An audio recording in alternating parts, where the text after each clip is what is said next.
Assalamualaikum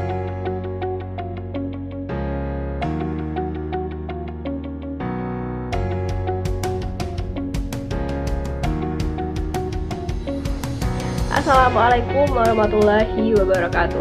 Saya Fazila Kurnia Amalia dari kelas 11 IPA 3. Saya di sini akan membahas tugas matematika peminatan Tuli Gagana 7 yang bertemakan tentang kisah inspiratif dari berbagai bidang kehidupan selama masa pandemi corona. Nah, saya di sini akan membahas pada bidang pendidikan tentang penghapusan atau peniadaan UN di tahun 2020 ini. Untuk mengetahui informasi lebih lanjut, mari kita simak terlebih dahulu video setelah ini. Terima kasih teman-teman media. Setelah kami pertimbangkan dan juga diskusikan dengan Pak Presiden dan dengan instansi-instansi lainnya di kementerian dan di luar, kami telah memutuskan untuk membatalkan ujian nasional di tahun 2020 ini. Alasan nomor satu adalah prinsip dasar dari Kementerian Pendidikan dan Kebudayaan. Yang terpenting itu adalah keamanan dan kesehatan daripada siswa-siswa kita, dan tentunya juga keamanan keluarga mereka dan kakek neneknya siswa-siswa tersebut. Kalaupun kita melaksanakan ujian nasional di dalam tempat-tempat pengujian yang harus dikumpulkan, itu bisa menimbulkan resiko kesehatan yang sangat besar, bukan hanya untuk siswa-siswanya, tapi untuk keluarga dan kakek nenek daripada siswa-siswa tersebut. Karena jumlahnya begitu besar, 8 juta siswa yang tadinya akan dites oleh UN. Jadinya kita mengikuti prinsip nomor satu, tidak ada yang lebih penting lagi daripada keamanan dan kesehatan siswa dan keluarganya. Jadi karena itu UN itu dibatalkan untuk 2020. Karena kita sudah tahu juga bahwa sebenarnya UN itu bukan menjadi syarat kelulusan ataupun seleksi masuk jenjang pendidikan yang lebih tinggi. Jadinya setelah kami timbang pro dan kontranya ini, kami rasa di Kemendikbud bahwa lebih banyak resikonya daripada benefitnya untuk melanjutkan UN. Ada beberapa hal tambahan yang untuk diumumkan. Yang pertama adalah artinya ujian sekolah itu masih bisa dilakukan oleh masing-masing sekolah, ujian kelulusan sekolah. Tapi tidak diperkenankan untuk melakukan tes tatap muka yang mengumpulkan siswa dalam ruangan kelas. Ini tidak boleh dilakukan. Jadi ujian sekolah bisa diadministrasi. Ada berbagai macam opsi. Sekolah bisa melaksanakan ujian sekolah misalnya melalui online kalau mau, ataupun dengan angka dari nilai 5 semester terakhir. Itu adalah opsi yang bisa ditentukan oleh.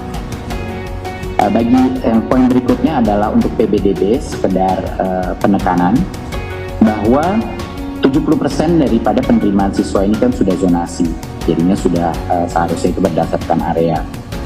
Sisanya jalur prestasi itu menggunakan, bisa ada dua opsi: akumulasi nilai rapor siswa tersebut selama 5 semester terakhir, atau prestasi akademik dan non-akademik di luar rapor sekolah, menang-menang lomba-lomba, partisipasi dalam berbagai macam aktivitas, dan lain-lain. Jadi itu penting bahwa pembatalan UN ini harusnya tidak berdampak kepada penerimaan peserta didik baru untuk baik untuk SMP maupun SMP. Ya. Di luar itu kami ingin menganjurkan beberapa hal. Nomor satu, kemarin kami anjurkan bagi daerah-daerah yang sudah melaksanakan belajar dari rumah untuk dipastikan agar gurunya juga belajar dari rumah untuk menjaga keamanan guru, sangat penting.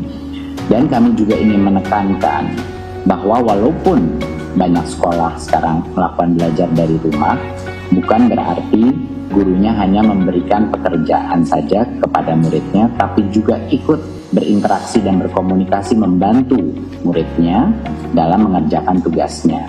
Kami mendengar banyak keluhan dari berbagai macam orang tua dan mahasiswa yang hanya diberikan pekerjaan yang begitu berat, tapi tidak dibimbing. Jadi ini mohon siswa-siswa kita walaupun bekerja dari rumah, bahwa guru itu juga benar-benar mengajar dari rumah dan membantu membimbing siswa-siswanya. Saya rasa sekian dari saya yang bisa saya utarakan. Sekali lagi saya ingin mengingatkan seluruh masyarakat Indonesia untuk serius dalam mengikuti arahan social distancing dan physical distancing, terutama bagi yang tinggal dengan orang tua di atas umur 60, mohon dipisahkan, mohon tidak menyentuh orang tua yang paling rentan dalam waspada COVID ini. Itu merupakan hal yang luar biasa pentingnya, dan saya memanfaatkan semua keluarga, semua anggota untuk memastikan menjaga jarak daripada orang yang lanjut usia umur 60 ke atas, karena mereka yang paling rentan. Terima kasih. Assalamualaikum warahmatullahi wabarakatuh. Nah, pada video tersebut kita dapat mengetahui bahwa Menteri Pendidikan dan Kebudayaan Pak Nadiem Makarim membatalkan ujian nasional dikarenakan para pemerintah takut akan keamanan para siswa dan masyarakatnya terganggu oleh COVID-19 ini.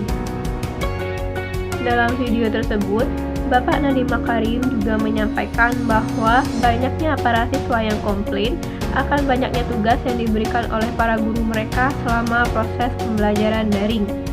Oleh karena itu, beliau berpesan kepada para guru untuk tidak hanya sekedar memberikan tugas semata kepada para siswa, melainkan menjelaskan atau mengajarkan apa konsep dari pembelajaran tersebut atau materi tersebut. Selain dari itu, Kemendikbud juga mengkaji opsi pelaksanaan ujian sekolah berstandar nasional sebagai pengganti UN.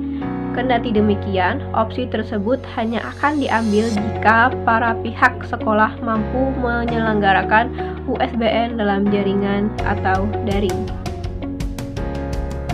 Nah, selain itu juga Kementerian Pendidikan dan Kebudayaan Bapak Nadiem Makarim juga menambahkan bahwa pemerintah pada tahun 2020 ini sudah tidak menjadikan ujian nasional sebagai standarisasi kelulusan, dan juga mulai tahun ini UN juga tidak menjadi ajang seleksi masuk bagi siswa ke jenjang yang lebih tinggi.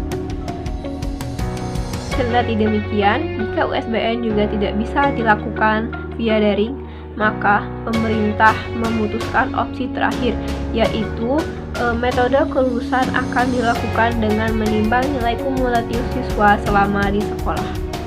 Setelah ini, saya akan menampilkan cuplikan video dari Bapak Presiden Joko Widodo mengenai penjelasannya tentang kebijakan ujian nasional di tahun 2020 ini.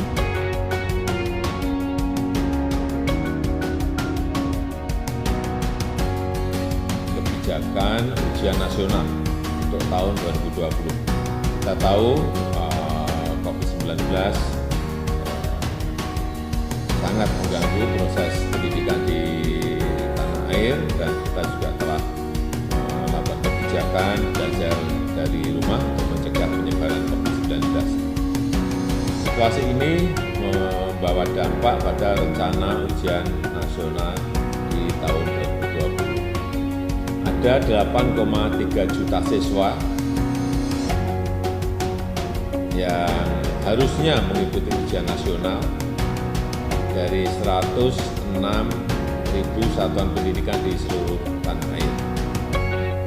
Oleh sebab itu harus segera diputuskan, dan ada 3 opsi yang dapat kita pilih.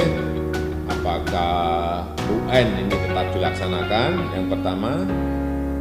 Yang kedua, apakah UN ditunda waktunya? Atau yang ketiga, ditiadakan sama sekali.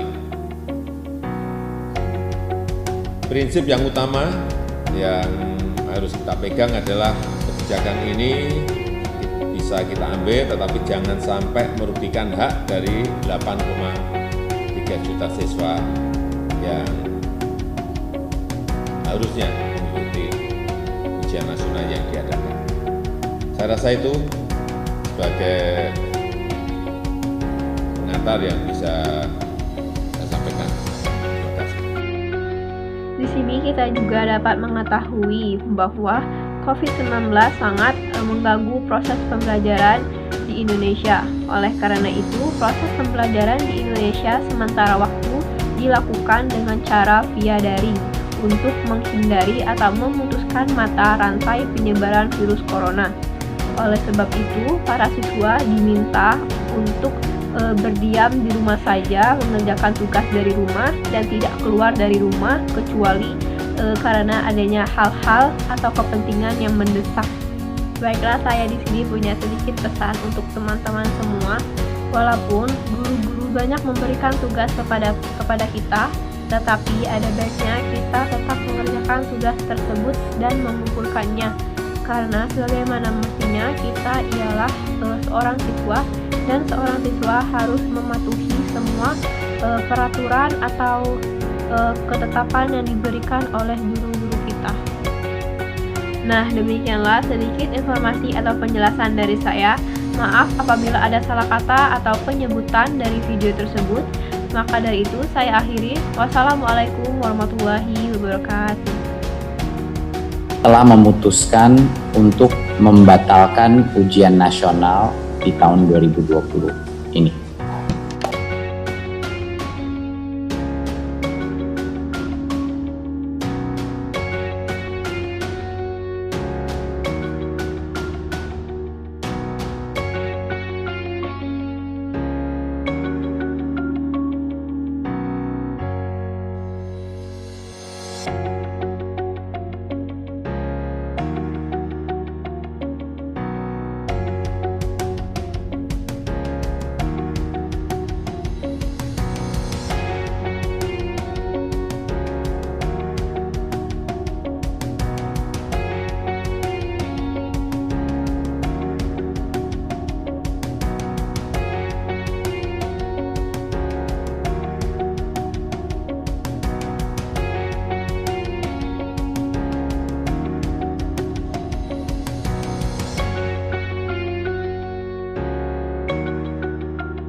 Setiap kali ujian nasional datang, rasanya kayak lagi ngadepin negara api yang datang menyerang. Rasanya dunia udah mau kiamat dan itu bikin kita belajar mati-matian sampai kepala pusing dan berasap. Tapi emang sebenarnya buat apa sih ujian nasional? Dan apakah ujian nasional benar-benar diperlukan? Intinya mirip kayak penggaris. Semua jenis ujian itu dibuat untuk mengukur kemampuan seseorang. Jadi UN itu ada biar semua anak Indonesia punya kemampuan yang setara. Tapi apakah semua murid harus diukur pakai penggaris yang sama? Apakah UN adalah cara terbaik untuk mengukurnya? Dan yang lebih penting, apakah UN perlu ada? Jawabannya pasti bermacam-macam. Tapi coba kalau dibandingin sama negara lain, nyatanya sistem pendidikan itu beda-beda. Misalnya ada negara-negara yang nggak pakai UN. Contohnya kayak Finlandia. Beda sama Indonesia yang musim ujiannya lebih sering daripada musim rambutan. Di sana ujian cuma 1 kali aja buat masuk sekolah tinggi. Itu juga sama kayak Jepang yang ganti UN dengan ujian tes masuk sekolah dan universitas. Atau kayak Jerman yang ngebagi jenjang SMP jadi 5 jenis sekolah biar muridnya bisa belajar sesuai minat dan kemampuannya. Dan tentu aja ngilangin sistem UN ini. Tapi ada nggak sih negara yang UN-nya sama kayak kita? Jawabannya ada. Misalnya kayak Tiongkok yang jadi penggagas sistem UN. Atau kayak Singapura yang dengan dukungan kualitas guru jempolan dan akhirnya bisa dapat ranking nomor 1 di bidang sains membaca dan matematika. Meski sama-sama ngadain UN, nyatanya kondisinya beda banget sama Indonesia yang bahkan skornya lebih rendah daripada negara tetangga. Lalu, barangkali ada yang salah sama ujian nasional atau bahkan pendidikan kita. Tapi, apa masalahnya? Jawabannya bisa jadi banyak banget. Sama kayak atap bolong waktu hujan badai, soal dan kunci jawaban UN sering banget bocor. Belum lagi masalah kekurangan kertas soal, kualitas pendidikan yang timpang, dan yang paling utama, murid-murid yang stres berat akibat takut gak lulus sekolah dan akhirnya rame-rame beli contekan. Itu pun belum dihitung sama masalah lain seperti akses pendidikan yang sulit, perbandingan guru murid yang rendah, kualitas pengajar yang belum merata, kurikulum yang berubah-ubah, sampai infrastruktur sarana belajar yang masih belum memadai. Jadi bisa dibilang UN bukan satu-satunya cara untuk mengukur atau bahkan ningkatin kualitas pendidikan. Untungnya sejak tahun 2015 kemarin pemerintah nggak lagi bikin nilai UN sebagai syarat kelulusan. Meski begitu, ketika masih ada banyak anak Indonesia yang bahkan sekedar datang sekolah aja mesti melewati gunung dan lautan, keberadaan UN masih perlu dipertanyakan sebagai satu ukuran kualitas pendidikan. Karena artinya masih ada kesenjangan kualitas pendidikan dan semestinya itulah yang harus diselesaikan. Keadaan ini bikin kita kembali ke pertanyaan awal. Apakah ujian nasional itu masih diperlukan? Pada akhirnya, perlu atau tidaknya UN masih diperdebatkan. Nah, sekarang kalau berandai-andai jadi pemerintah, apa yang akan kalian lakukan? Tapi yang paling mesti diingat, ujian itu bukan sekedar untuk lulus aja. Tapi seperti kata ahli pendidikan ini, yang penting bukan ujiannya, tapi makna di baliknya.